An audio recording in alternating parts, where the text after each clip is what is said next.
Welcome back. A little bit different things going on today, and quite a few different things. First off, the turkeys are going nuts in the background. Typical. We got some mealworms we're gonna toss in there. They're gonna go crazy over these things. Guaranteed. And all it takes is just a quick splat, and they just go nuts. They love these things. If you want to know how to get live mealworms, simple. Go back, way back on the channel. It's one of the first videos that we posted about how to feed your chickens for free, I believe it was. But you can raise mealworms at your own house. It's super simple. I actually caught all my own beetles, everything. It's really simple. The chickens love it. It's a really good protein source, so on and so forth. Anyway, job at hand today is these chicks that we hatched a while back. They're getting pretty big. We need to move them up here to the chicken house. I don't have enough roost space for that many, so I have to add at least 2, maybe 3 roosting bars. But before I can do that, I want to get this hay stacked that we ended up cutting and baling a while back. I think I may have the baler fixed, maybe. I'm hoping. No guarantee of that, but I want to get that stacked, and then we can get working on building some roost bars and potentially moving some birds.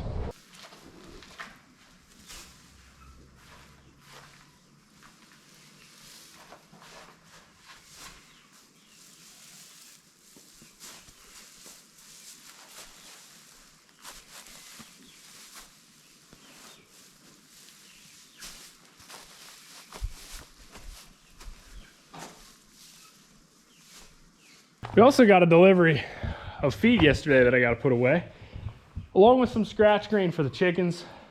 I could make my own scratch grain, but hopefully after this harvest season we can do that. Well, we're almost done. I got this stack here, and it's kind of annoying because that one's a really bad banana bale, but it's not a square stack. It actually started falling, and it's hitting that pole, so I don't think it's really gonna fall, but it definitely started leaning hard. And part of that problem is because of the baler not working the way it was. I was messing with all kinds of settings, thinking maybe I was baling too tight, and we couldn't get very good bales. Now that I got a lot of the adjustments figured out, a lot of these are a lot better. And as you can see by the second stack that we started here, it's a heck of a lot better, a lot square, a lot of the same dimensions and lengths, and overall just much neater, tighter bale. So this stack, which it's all kind of connected in one stack anyway, but you can just see it's a much straighter stack. So this one should go a lot better than that one did.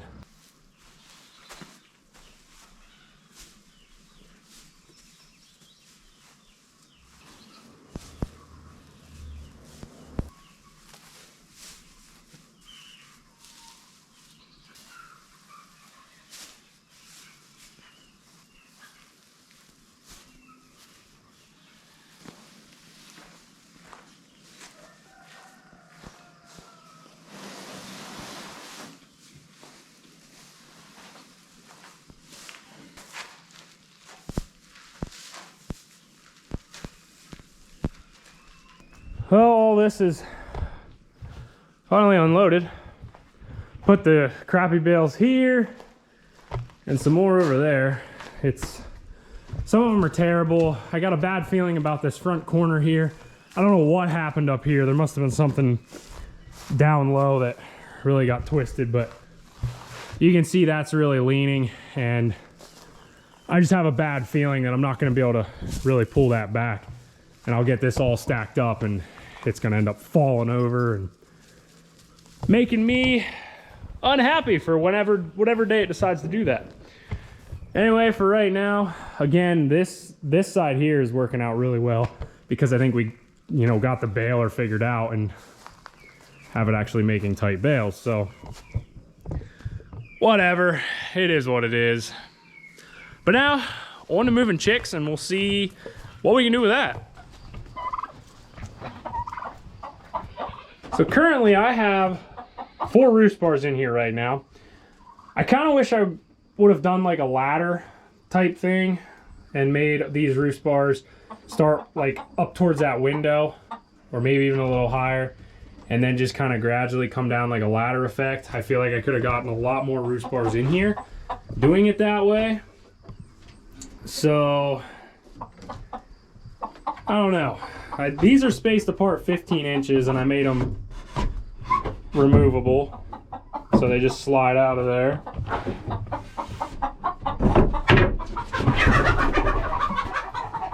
Okay, so I gotta figure out another 15 inches to put me out here. That's over halfway, and then you're kind of getting into the feet area, so I gotta figure that out. So I shifted some stuff around in here. So now I got 6 roost bars in here. All removable, 110%. Every single one of these is removable. So when I go to clean it out, it's a lot simpler to get everything underneath. So 6 of these, you know, roughly if you can get 10 birds on each one, which you can probably get more than that, but with the turkeys and stuff that are in here, obviously they take up more room. So I'm just gonna go 10 on each one. That's roughly about 60 birds. I don't even remember how many we have in here. I think there's like 20 some in here, out here now, and we have about 30 some down in the barn. So that should equal out. It should work out. I know some of them will roost on the cap of this too, so that adds a little bit extra room. If I really wanted to, I could probably add another one like from here running out.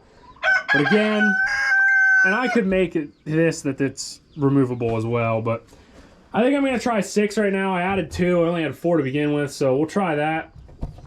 And right now, because it's still really daylight out, I mean, it's still really light out, so I probably won't be able to catch them the easiest inside the barn because they're all over the place. So probably what I'll do is I will wait until it gets a little bit darker, so because they all huddle together, and then we can get them in the crate, get them up here, and then we'll throw them in here. Mainly what I usually do is I like to throw, when I introduce new chicks, I do it in the nighttime, mainly because when all the chickens wake up the next morning, it does multiple things. So the first thing is it basically shows the chicks or the new chickens where to roost. Shows them, you know, where they're gonna wake up. They'll wake up in the morning and be like, okay, you know, we gotta come back in here. The other thing that it does is the other chickens don't seem to pick on them as bad, mainly because they wake up the next morning and there's a whole bunch of new chickens. Yeah, they know that they're new, but it's a little bit better than you just throwing them in right now because they wake up in the morning and they're automatically there. So I've just found that it seems to work a little bit better, and it doesn't seem to be as bad of a... They still establish a pecking order, but it just doesn't seem to be as bad of a ordeal, I guess. So as soon as it gets a little bit darker, we'll head down there, crate them up, bring them up here. And by that time, these guys should all be roosted and we should be able to get a feel for how full this is gonna be. Well, it's about 8:30. I'm tired of waiting. They're starting to bunch up in here. I shut the barn door, trying to make it a little bit darker, but they still aren't. This is gonna be tough because they're gonna try flying and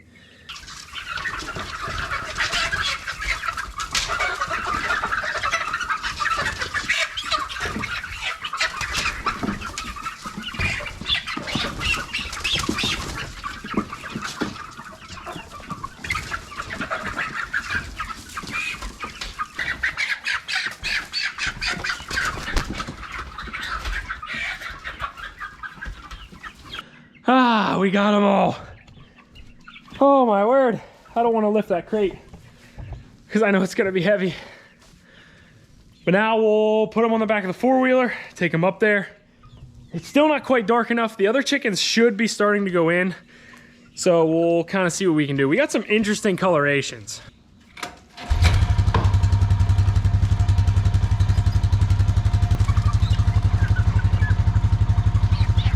Well, I almost...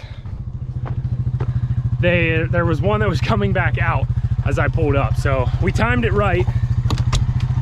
And they are all roosted for the most part. There's tons of room in here, unless they're not all up here, but yeah, they're all up. There's tons of room, which you guys probably can't see. Turn the lights on in here. Yeah, look at that. Tons of room.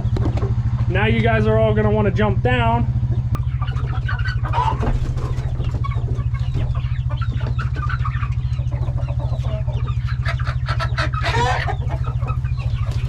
And I like to put them on the roost bar, and if it were darker, but they also know that all the rest of the chickens are up here too. This is a really cool coloration. I don't know how that happened, but it's really kind of neat. Let go of my finger. You can't roost on my finger. They pretty much take to it pretty well, and they're starting to hop back through with the rest of the birds.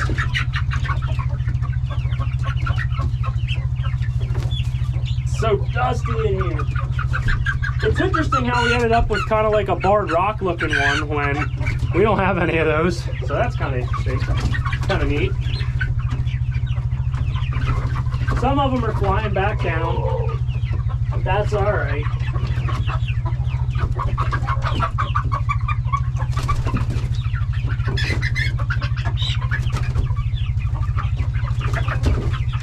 Most of them are flying back down. So we'll just throw the rest of them out.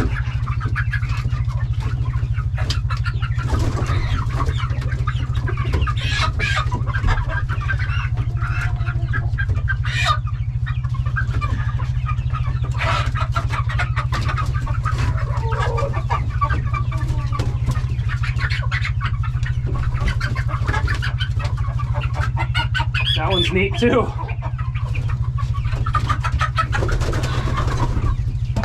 And they're all in here.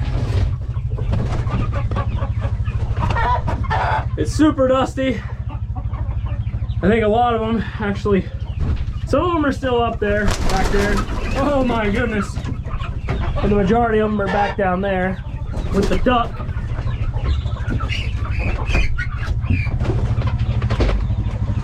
Wow, they stirred up dust. So we'll turn this light off, let them acclimate. And it still is a little bit light yet. So they may be able to find their way up on those roost bars still, because it isn't quite dark out, as you can see. Now it's obviously darker in there. Give it a couple days, but they're gonna easily find the food in there. They're gonna find the water. They'll kind of follow the other chickens around and follow what they do. So they do want rain tomorrow, but I will come up here tomorrow morning, throw a whole bunch of scratch grain out. When I open the door, they'll all come flying out and it'll be fine. I've introduced chickens this way for years now, and it seems to work for me. I'm sure there's plenty of other different ways to go about it, but that is going to conclude today's video. I hope you guys enjoyed. If you have not yet, please subscribe to the channel. Definitely helps me out. I hope you guys have a great day, and I'll see you in the next one.